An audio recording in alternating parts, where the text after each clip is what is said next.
ह्याच्यानंतर जी रास आहे ते कर्करास, संवेदनाक्षम रास. त्यांना जरा काही बोललात ना तुम्ही वेगळं की त्यांच्या डोळ्यात पटकन पाणी येणार.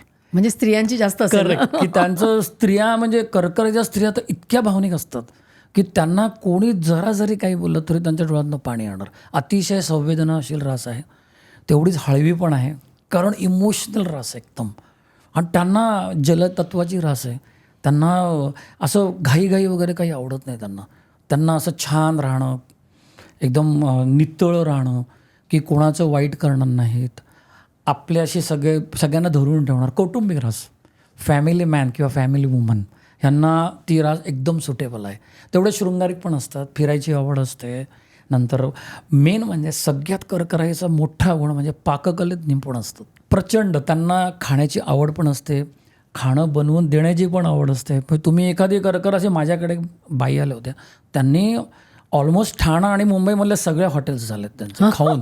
म्हणजे तुम्ही त्यांना सांगितलं की बँड्राला इथे ते हा पिझ्झा चांगला मिळतो, ते 2 दिवसात ते शोधून ते तिकडे जाऊन खाऊन येणार आणि मला फीडबॅक त्यांनी दिला की नाही तिथे खरंच तुम्ही सांगितलं म्हणे पिझ्झा चांगला. इतकं त्यांना पाकशास्त्र त्यांचा बिग पॉईंट.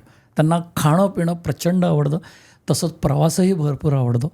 मग कर्क राशीला मी जसं सांगितलं की गुरु बदलला आहे, परत तो त्यांच्या राशीतच जाणार आहे. उच्चेचा गुरु, म्हणजे आमच्या भाषेत त्याला उच्चेचा गुरु म्हणतात, जो कर्क राशीत जाणार आहे 1 जूनपासून.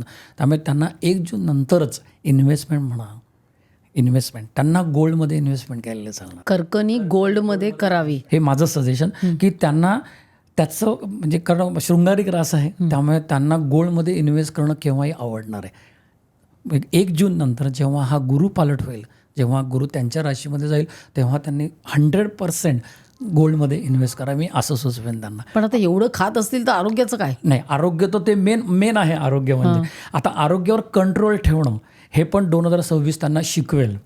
कसं तुम्हाला सांगतो, आजार वगैरे होतील.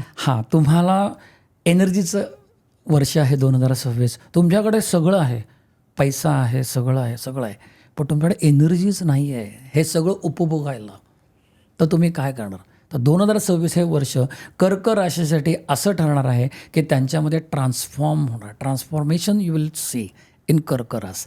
कारण त्यांना त्यांच्या आयुष्यामध्ये जे काय मिळवायचं आहे ते त्यांना यावर्षी मिळणार आहे 2026ला. राहिला प्रश्न आरोग्याचा. पण त्यांनी त्यासाठी कोणती पावलं उचलावीत? त्यांनी त्याच्यासाठी देवीचं करावं.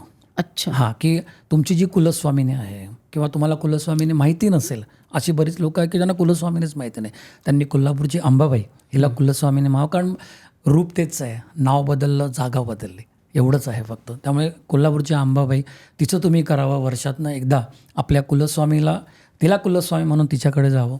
देवीचं जेवढं येतं आहे व्रतवैकल्य, देवीचा एखादा ओम महालक्ष्मी भ्यो नमः हा छान मंत्र दर शुक्रवारी तुम्ही सकाळी उठून, म्हणजे साधारण त्याला 6-6:30 वाजता जेव्हा आपला सूर्योदय होतो त्यावेळेला तुम्ही म्हणालात तर तुम्हाला आरोग्याच्या दृष्टीने आणि लक्ष्मी प्राप्ती यासाठी पण तुम्हाला देवी नक्की मदत करते.